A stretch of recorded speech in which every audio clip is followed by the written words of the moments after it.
அனைவருக்கும் அன்பு வணக்கம். நண்பர்களே, இன்றைக்கு ஜியோ பாலிடிக்ஸ் பிரான்ஸ் மற்றும் பிரிட்டன் எலெக்ஷனை பத்தி பார்க்க போறோம். அதுக்கு முன்னாடி எனக்கு விவேக் அவர்களுடைய ஜோக்கு தான் ஞாபகம் வருது. ரைட்ல இண்டிகேட்டர் போடுவோம், லெஃப்ட்ல கையை காமிப்போம், ஆட்டோல நேரா போவோம் அப்படின்னு சொல்லுவார் பாருங்க. அந்த மாதிரி தான் ஒரு குழப்பமான ரிசல்ட்டா இது இருக்குது. என்ன சார் சொல்றீங்க? பிரிட்டன்ல கண்ணாவினா மெஜாரிட்டி வந்துக்குது, இதை போய் நீங்க குழப்பமான ரிசல்ட்னு சொல்றீங்களே அப்படின்னா, இந்த டெவில் இஸ் இந்த டீடைல்ஸ் அப்படின்னு சொல்லுவாங்க. அதை நம்ம விலை வாரியா பார்க்கலாம்.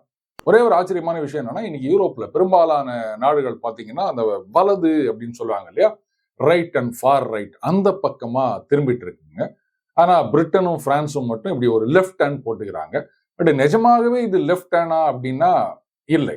அதை நம்ம டீட்டெயிலா பார்க்கலாம். முதல்ல பிரிட்டன் எலெக்ஷன்ஸ் கன்சர்வேட்டிவ் கிட்டத்தட்ட 14 வருஷமா ஆட்சியில இருந்தாங்க. ஆனா இந்த தடவை படு தோல்வி அடைந்திருக்கின்றன. இந்த கிராஃபை பார்த்தீங்கன்னா உங்களுக்கு தெரியும். 2019 பாருங்க, சிவப்பா இருக்கிறது லேபர் பார்ட்டி, ப்ளூவா இருக்கிறது ரிஷி சுனாக் அவர்களுடைய கன்சர்வேட்டிவ் டோரிஸ்ன்னு சொல்லுவாங்க. 2019 லேபர் 32.2% வாக்குகள் வாங்குகின்றார்கள். அப்படியே 2024 அவங்களுடைய ஓட் பர்சன்ட் எவ்வளோன்னு பாருங்க, 34. ஆமாங்க, லெஸ் தென் 2%, 1.8% தான் அவர்களுடைய வாக்கு சதவீதம் அதிகரித்திருக்கின்றது. சரி, அப்போ என்ன சார், ஒரு 2% எவ்வளவு சீட் அதிகமா வந்திருக்கும் அப்படின்னு பாத்தீங்கன்னா, 2019 203 சீட்டு லேபர். அதே 2024 412 சீட், கிட்டத்தட்ட மோர் தென் டபுள்.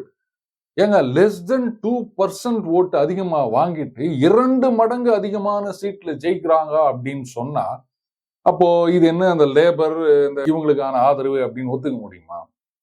அந்த அதர் ஹேண்ட், ரிஷி சுனாக்குடைய டோரி பார்ட்டி பாருங்க, 43.6% வாக்குகள் வாங்கி 364 சீட்ல ஜெயிச்சிருக்காங்க 19. இந்த தடவை கிட்டத்தட்ட 20% வாக்குகளை இழக்கின்றனர். 24% தான் ஓட்டு வாங்குறாங்க. ஆனா சீட்டுன்னு பாத்தீங்கன்னா 364 இருந்து 121க்கு சர்ன்னு இறங்கிடுச்சுங்க. இத பாருங்க, 20% ஓட்டுகளை கன்சர்வேட்டிவ் இழந்திருக்கின்றார்கள். இந்த 20% எங்க போச்சு? 2% கூட போல லேபர் பக்கம். 14% நைஜல் ஃபாரேஜ் அப்படின்றவர், அவருடைய கட்சிக்கு போயிருக்கின்றது. ஆனா 14% வாக்குகள் வாங்கியும் 5 இடத்துல தான் ஜெயிச்சிருக்கு. அண்ட் நைஜல் ஃபாரேஜ் இதுக்கு முன்னாடி 7 தடவை போட்டி போட்டிருக்காருங்க. 7 தடவையும் தோத்து போயிட்டாரு. இப்பதான் தடவையா அவர் ஜெயிச்சு பாராளுமன்றத்துக்கு போகிறார். இவர் அண்ணன் ட்ரம்ப்புடைய ரொம்ப க்ளோஸ் தோஸ்து அப்படின்னு வச்சுக்கோங்களேன். இதை பத்தி நம்ம பின்னாடி பார்ப்போம். அண்ட் நைஜல் ஃபாரேஜ் அவர்களை பொறுத்த வரைக்கும் அவரை ரேசிஸ்ட், ஆன்டி இமிகிரண்ட் அப்படின்லாம் குறை சொல்லுவாங்க. சிக்கல் எங்க வருது அப்படின்னு கேட்டீங்கன்னா, ஒரு நாடு நீங்க சட்டப்பூர்வமாக குடியேறுபவர்கள், இப்போ அமெரிக்கால பாத்தீங்கன்னா நம்ம இந்தியர்கள் எத்தனையோ லட்சக்கணக்கில் போயிருக்காங்க. அதே மாதிரி பல வெளிநாடுகளுக்கும் பல பேர் போறாங்க. அமெரிக்காலையும் பல நாடுகளில் இருந்தும் வராங்க. அதே மாதிரிதான் பிரிட்டன், பிரான்ஸ், எந்த நாடாக இருந்தாலும். சோ ஒரு வேலைக்கு போறீங்க, இல்ல ஒரு தொழில் செய்ய போறீங்க, அந்த மாதிரி சட்டப்பூர்வமாக விசா வாங்கி அதுக்கப்புறமா குடியுரிமை வாங்கி போறதுன்றது ஒண்ணு. ஆனா எங்க ஊர்ல கஷ்டமா இருக்குதுங்க, அதனால நாங்க உங்க நாட்டுக்கு வரோம் அப்படின்னா, அகதிகள் அப்படின்னு சொல்ல முடியாதுங்க. அந்த ரெஃப்யூஜிஸ் அப்படின்னு சொன்னா ஒண்ணு ஏதாவது கடுமையான போர், இல்ல பயங்கரமான பஞ்சம், இல்ல ஒரு நோய், தொற்று நோய், இந்த மாதிரிலேருந்து தப்பிக்கிறதுக்காக பார்டரை தாண்டி பக்கத்து நாட்டுக்கு போறவங்க தான் ரெஃப்யூஜிஸ், அகதிகள்.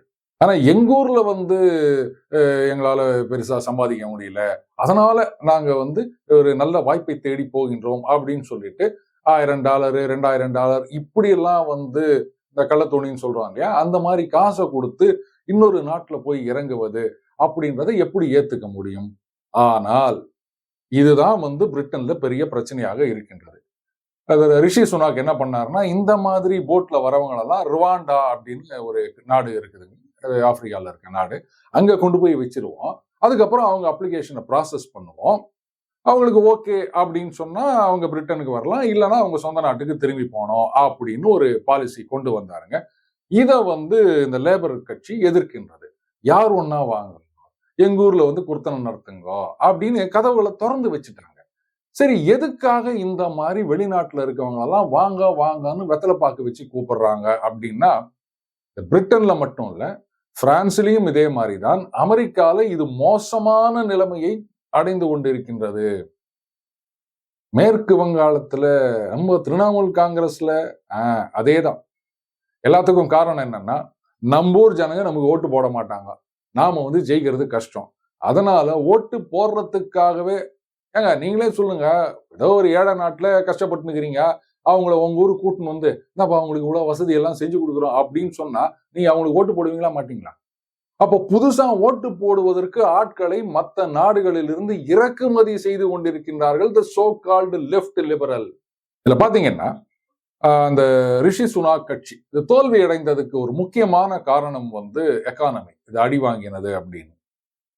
அகைன் பிரிட்டன் ஒரு காலத்துல அமெரிக்காவை கண்ட்ரோல் பண்ணிட்டு இருந்தாங்க. ஆனா செகண்ட் வேர்ல்டு வாருக்கு அப்புறமே பாத்தீங்கன்னா பிரிட்டனுடைய செல்வாக்கு குறைய தொடங்கி விட்டது. அதுக்கப்புறம் அமெரிக்காவுக்கு வால் புடிச்சுக்கினே போறவங்க பிரிட்டன் அப்படின்னு ஒரு குறை சொல்லுவாங்க. இன்னி வரைக்கும் அது அப்படிதான் நடந்துருக்குது அப்படின்னு வச்சுக்கோங்களேன். அடுத்தது இங்க பொலிட்டிக்கல் இன்ஸ்டெபிலிட்டி. டக்கு டக்கு டக்கு டக்குன்னு பிரதம மந்திரி எல்லாம் மாறி நிற்கிறாங்க. இன்னைக்கு யார் இருப்பாரு, நாளைக்கு யார் இருப்பாருன்னு தெரியல. அடுத்தது இந்த ரஷ்யா உக்ரைன் யுத்தம், இதுல அமெரிக்கா சொல்லிட்டாங்க அப்படின்றதுனால அமெரிக்கா சொல்றதுக்கெல்லாம் தலையாட்ட வேண்டிய கட்டாயம் பிரிட்டனுக்கு. அதனால அவங்களால வேற எதுவும் செய்ய முடியல, அடி மேல அடி வாங்கி நிற்கிறாங்க. ஆனா இதுக்கெல்லாம் பிள்ளையாசுழி எங்க ஆரம்பிச்சதுன்னு கேட்டீங்கன்னா, இந்த பிரெக்சிட் அப்படின்னு, இந்த யூரோப்பியன் யூனியன்ல இருந்து வெளியேறுவது அப்படின்னு கன்சர்வேட்டிவ் பார்ட்டியில பயங்கரமா குதிச்சாங்க. பாத்தீங்களா, நாங்களாம் அவங்களோட இருக்க மாட்டோம், தனி கொடுத்தன போறோம் அப்படின்னு. அம்மா இப்ப முதலியாரோட மூத்த பையன் ரகுவரன் மாதிரி பண்ணிட்டு இன்னைக்கு அதனுடைய பலனை அனுபவித்துக் கொண்டிருக்கின்றார்கள். இல்ல ஒண்ணு கவனிக்கணும், இந்த பிரெக்சிட் இதுக்கு ஒரு ரெஃபரண்டம் அப்படின்னு பொது கருத்து கணிப்பெல்லாம் நடத்தினாங்க.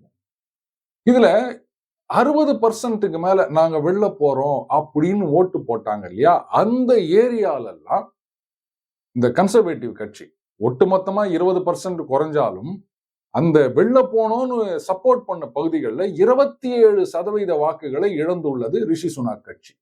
அப்ப காரணம் என்ன?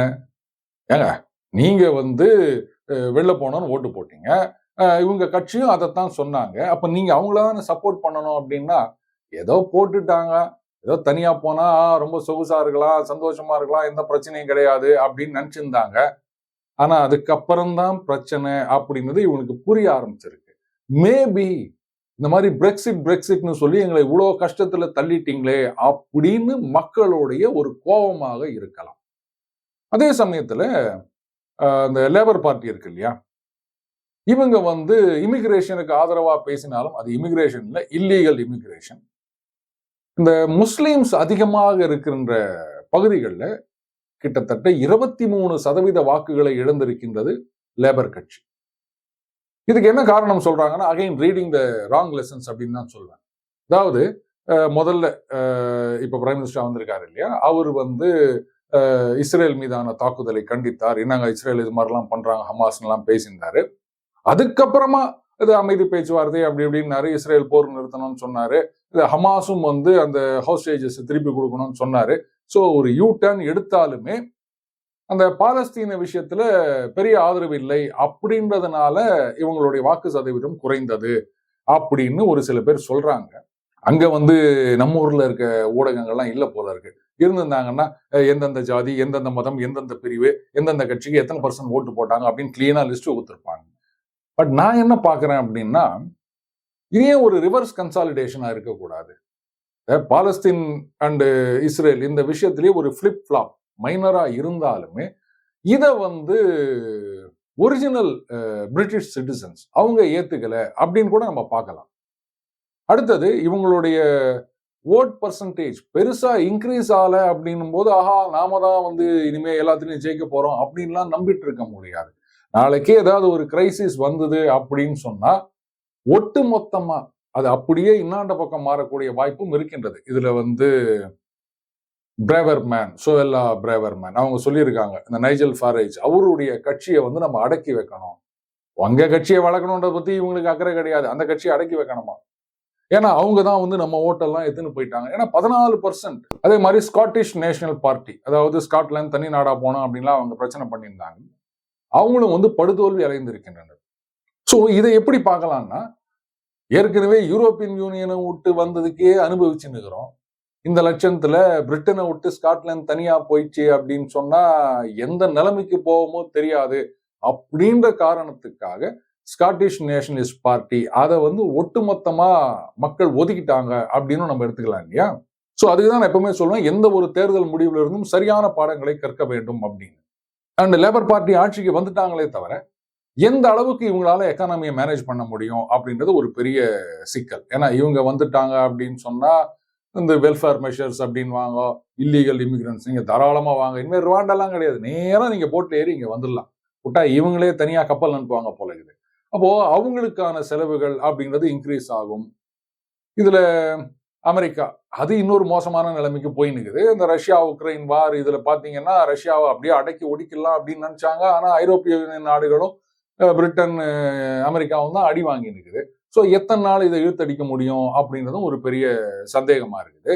அப்போ எக்கானமியை மேனேஜ் பண்ண முடியல ரிஷி சுனாக்கால எதிர்பார்த்த அளவுக்கு அப்படின்றதுனால தான் இன்னைக்கு வந்து லேபருக்கு ஒரு சான்ஸ் வந்திருக்கு. இதையும் அவங்க வந்து சொதப்பினாங்கன்னா பட் எந்த அளவுக்கு இதெல்லாம் சக்சஸ்ஃபுல்லா பண்ண முடியுன்றது பெரிய கொஸ்டின்ங்க. ரொம்பவே கஷ்டம் இது. நீங்க அமெரிக்காவுக்கு வால் பிடிச்சிட்டு இருக்கிற வரைக்கும் பிரிட்டனால தனித்து பொருளாதாரத்தை மேனேஜ் பண்ண முடியாது. அண்ட் லேபர் பார்ட்டியில வந்து இப்ப வந்திருக்கவர் பழைய மாதிரி கிடையாது, கொஞ்சம் மாடர்னா திங்க் பண்ணக்கூடியவர் அப்படின்னு சொல்றாங்க.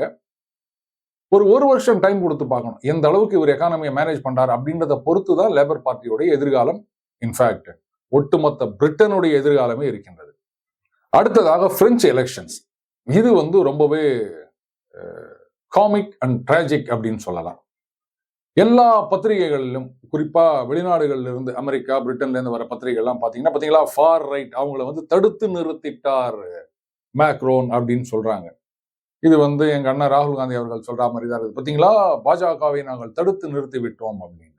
மேரி லே பென் இவங்களுடைய நேஷனல் ரேலி இந்த கட்சி, இதுல வந்து பிரான்ஸ்ல ரன் ஆஃப் எலெக்ஷன் சொல்லுவாங்க. அதாவது முதல் ரவுண்டு நடக்கும் பொழுது பெரும்பாலான இடங்கள்ல இந்த நேஷனல் ரேலி கட்சி தான் வந்து முன்னிலை வகித்திருந்தது. ஸோ செகண்ட் ரவுண்ட்ல என்னன்னு கேட்டீங்கன்னா 12.5% ஓட்டு வாங்கின கேண்டிடேட்ஸ் எல்லாம் இதுக்கு எலிஜிபிள். அப்போ 3 ஒன்று வந்து அந்த நியூ பாப்புலர் ஃப்ரண்ட் அப்படின்ற அந்த ரேடிக்கல் லெஃப்ட்னு கூட சொல்லலாம், அந்த ஒரு கூட்டணி, அதுக்கப்புறம் மேக்ரோன் அவர்களுடைய பார்ட்டி அண்ட் இந்த நேஷனல் ரேலி, இந்த 3 கட்சிகளும் மோதுறாங்க. ஏன்னா 3 பேரும் 12.5க்கு மேல வாங்கியிருக்காங்க. இதுல மேக்ரோன் அவர்களுக்கு புரிஞ்சிடுச்சு, மறுபடியும் ஒரு செகண்ட் ரவுண்டுல அடி வாங்க போறோம், இந்த நேஷனல் ரேலி தான் ஜெயிக்க போகுது. தே ஆர் ஃபார் ரைட் அப்படின்னு சொல்லுவாங்க. ஏன் ஃபார் ரைட் அப்படின்னு சொல்றாங்கன்னா அவங்க வந்து ஆன்டி இல்லீகல் இமிகிரன்ஸ், அவங்களாம் ஆன்டி இமிகிரன்ட் சொல்றாங்க. It's not like that, anti illegal immigrants, இதுதான் பிரச்சனையே. அதனால இதை தடுத்து நிறுத்தணும்னா ஒரே வழி அப்படின்னு சொல்லிட்டு அந்த லெஃப்ட் குரூப் இருக்கு இல்லையா, அவங்களோட பேசிக்கிங்க, நீங்க கொஞ்சம் பேர் நாங்க கொஞ்சம் பேர் அப்படின்னு கிட்டத்தட்ட 200க்கும் மேற்பட்ட கேண்டிடேட்ஸ் பாத்தீங்கன்னா அந்த செகண்ட் ரவுண்ட் போட்டியிலிருந்து வித்ரா பண்ணிக்கிறாங்க. ஸோ அப்ப அங்க 2 கேண்டிடேட் தான் அப்படின்னும் போது அவங்க 2 பேருடைய ஓட்டும் ஒன்னா சேருது, இந்த லெஃப்ட் இந்த மேக்ரோன் பார்ட்டின்றதுனால அந்த நேஷனல் ரேலி பார்ட்டி தோல்வி அடைகின்றது. தோல்வி அடைகின்றது அப்படின்னாலும் ஒரு விஷயம் கவனிக்கணும், 2017 இந்த கட்சி வந்து 8 இடத்துல தாங்க ஜெயிக்கிறாங்க. 2022 89 இடத்துல ஜெயிச்சிருக்காங்க. இப்ப நடந்த தேர்தலில் கிட்டத்தட்ட 142 இடத்துல ஜெயிச்சிருக்காங்க. இதை தோல்வின்னு சொல்ல முடியுமா? அடுத்தது பாருங்க, இவர்களுடைய வாக்கு சதவிகிதம் அப்படின்னா நேஷனல் ரேலி இவங்க வந்து 37.1% வாக்குகளை பெற்றிருக்கின்றார்கள். ஆனா இவங்க வாங்கின சீட்டு 142. சரி, இன்னைக்கு வந்து லீடிங்ல இருக்க கட்சி நியூ பாப்புலர் ஃப்ரண்ட், அதான் அந்த இடதுசாரி, 26.3% ஓட்டு வாங்குறாங்க. ஆனா 188 சீட்ல ஜெயிச்சிருக்காங்க.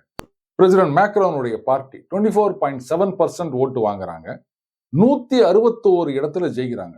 யோசிச்சு பாருங்க, 37% வாங்கினவங்க 142. இதுதான் பிரிட்டன்ல இருக்கிற சிஸ்டத்துக்கும் பிரான்ஸ்ல இருக்கிற சிஸ்டத்துக்கும் உள்ள வித்தியாசம். இந்தியாவில் கூட பாத்தீங்கன்னா பல நேரங்கள்ல வாங்கின பர்சன்டேஜுக்கும் நம்பர் ஆஃப் சீட்டுக்கும் அந்த ரேஷியோ ஒர்க் அவுட் ஆகாதுங்க. ஆனா ஒரு சிறிய அளவுல தான் இருக்குமே தவிர இவ்வளோ பெரிய வித்தியாசம் இருக்காது. இதுக்கு முக்கியமான காரணம் என்னன்னா அந்த உள்குத்து சதி. பிரெஞ்சு அதிபர் மேக்ரோன் அவர் வந்து இந்த கம்யூனிஸ்டுகளோட சேர்ந்துக்கின்னு கேண்டிடேட்ஸை வித்ரா பண்ணதுனால தான் 37% வாங்கினவங்க 3வது இடத்துக்கு, 26, 24 வாங்கினவங்க ஃபர்ஸ்ட் 2 இடத்துல வந்திருக்காங்க. சரி, இந்த லெஃப்ட் இவங்களுடைய அஜெண்டா என்ன அப்படின்னு கேட்டீங்கன்னா ஆச்சரியமா இருக்கும். இந்த பென்ஷன் ரிஃபார்ம்ஸ்னு ஒண்ணு இருக்குங்க. அதாவது ரிட்டையர்மெண்ட் ஏஜ் நம்ம ஊர்லாம் சென்ட்ரல் கவர்மெண்ட்ல 60 இருக்கு இல்லையா, அங்க வந்து 60 இருந்ததை 64 மாத்தினார். சரி, நம்மளை விட ஃபாரின்ல வந்து ரொம்பவே ஒரு ஹெல்த்தியான லைஃப் ஸ்டைல் அப்படின்னு வச்சுக்கோங்க. அண்டு பிரான்ஸ் வந்து ஒரு வெல்ஃபேர் ஸ்டேட் இல்லையா, அதனால 64 வயசு வரைக்கும் வேலை செய்யலாம் அப்படின்னு இதை வந்து எல்லாரும் எதிர்த்தார்கள், குறிப்பா இந்த லெஃப்ட். ஒரே காரணம் என்னங்க, 64 வயசு வரைக்கும் வேலை செஞ்சாங்கன்னா புதுசா வரவங்களுக்கு வேலை கிடைக்காது அப்படின்னு. அவரோட கஷ்டம் என்னன்னா, ஏற்கனவே பட்ஜெட் டெபிசிட்ல ஓடி நிற்குது. இப்ப இந்த 60 வயசுல ரிட்டையர்மெண்ட் சொன்னா அவங்களுக்கு இன்னும் 4 வருஷம் நம்ம எக்ஸ்ட்ரா பென்ஷன் கொடுக்கலாம். ஆனா 64 வயசு வரைக்கும் அவன் வேலை செய்யணும், அதுக்கப்புறமா பென்ஷன் ஆரம்பிக்கலாம் அப்படின்னு. இதை வந்து நாங்க எதிர்ப்போம், மறுபடியும் 60 குறைப்போம் அப்படின்னு சொல்லியிருக்காங்க. அடுத்தது என்ன சொல்றாங்க அப்படின்னு கேட்டீங்கன்னா, அந்த மினிமம் வேஜஸ் அப்படின்றத வந்து நாங்க 1600 யூரோஸ் பர் மந்த் அப்படின்னு ஆக்குவோம்னு சொல்லியிருக்காங்க. எல்லாத்துக்கும் மேல பைத்திகாரத்தனமா ஒரு வாக்குறுதி. அவங்களுடைய அஜெண்டால என்ன சொல்றாங்கன்னா, இந்த முக்கியமான உணவுப் பொருட்கள், அதுக்கப்புறம் கேஸ், எலக்ட்ரிசிட்டி, பெட்ரோல், டீசல், இதுக்கான விலை இருக்கு பாருங்க, அதை அப்படியே நாங்க ஃப்ரீஸ் பண்ணிடுவோம். அடுத்த 5 வருஷத்துக்கு அது ஏறவே கூடாது. ஆர் அட்லீஸ்ட் ஒரு 2 வருஷத்துக்கு அது ஏறவே ஏறாது. இன்னைக்கு என்ன வேலையில நீங்க ஹோட்டல்ல சாப்பிடுறீங்களோ அதே வேலை தான் 2 வருஷத்துக்கு. கேட்கறதுக்கு நல்லா இருக்கும். ஆனா இது வந்தாதான் கஷ்டம் என்ன அப்படின்றது தெரியும். ஒண்ணு வேணாங்க, 2 வருஷத்துக்கு ஹோட்டல்ல டீ வேலை, காபி வேலை இவ்வளவுதான் அப்படின்னு நீங்க பிக்ஸ் பண்ணிட்டீங்கன்னா, அப்ப அந்த 2 வருஷத்துக்கு அங்க வேலை செய்யறவங்களுடைய சம்பளம் எதுவுமே ஏறாது. அவங்களுக்கு மட்டும் இல்ல, யாருக்குமே எதுவுமே ஏறாது. இது வந்து ஒரு ஆர்டிபிஷியல் சிச்சுவேஷன். இதை வந்து யாராலையும் மேனேஜ் பண்ண முடியாது. திடீர்னு தக்காளி விலை ஏறும் இறங்கும், வெங்காய விலை ஏறும் இறங்கும், டிமாண்ட் அண்ட் சப்ளை. சரியா? இப்போ நீங்க வந்து உணவுப் பொருள் விலையெல்லாம் ஏறக்கூடாது அப்படின்னு சொன்னா, அவங்க மழை பெஞ்சிச்சிங்க, சரக்கு வரலங்க, கொஞ்சோண்டு தான் இருக்குது வெங்காயம். வழக்கமா வந்து ஒரு 100 டன் வெங்காயம் வர இடத்துல இன்னைக்கு வந்து 10 டன் தான் வந்திருக்குது அப்படின்னு போது ஆட்டோமேட்டிக்கா விலை ஏறும். கரெக்டா? நோ நோ நோ, நாங்க வந்து விலையெல்லாம் ஃப்ரீஸ் பண்ணிட்டோம், அதே 20 ரூபா கிலோவுக்கு தான் கொடுக்கணும் அப்படின்னு சொன்னா என்ன ஆகும் யோசிச்சு பாருங்க. இந்த டிமாண்ட் அண்ட் சப்ளை அப்படின்றது தான் வந்து நேச்சுரல். இதை நீங்க ஆர்டிபிஷியலா தடுத்து நிறுத்தணும் அப்படின்னு நினைச்சீங்கன்னா, சட்டம் போட்டு காலையில 6 மணிக்கு சூரியன் உதிக்கணும், சாயங்காலம் 6 மணிக்கு தான் மறையணும் அப்படின்ற மாதிரி தான் எல்லாம் நடக்கிற காரியமா? இதே பிரான்ஸ்ல இன்னும் சில கூத்தெல்லாம் கூட நடந்தது. இன்னைக்கு நம்ம வாட்ச்ல வந்து 12 மணி இருக்குது, 60 நிமிஷம் இருக்குதுங்க. பிரெஞ்சு ரெவல்யூஷனுக்கு அப்புறம் என்ன பண்ணாங்க, இந்த 12 அப்படின்றது டெசிமல் சிஸ்டம், 10 ஆகணும் அப்படின்ட்டு ஒரு நாளைக்கு 10 மணி நேரம். அதே மாதிரி இந்த வாரத்துல 10 நாட்கள் இப்படிலாம் ஒரு கூத்தடிச்சாங்க. ஆனா அதெல்லாம் வந்து அப்படியே போயிடுச்சு அப்படின்னு வச்சுக்கோங்களேன்.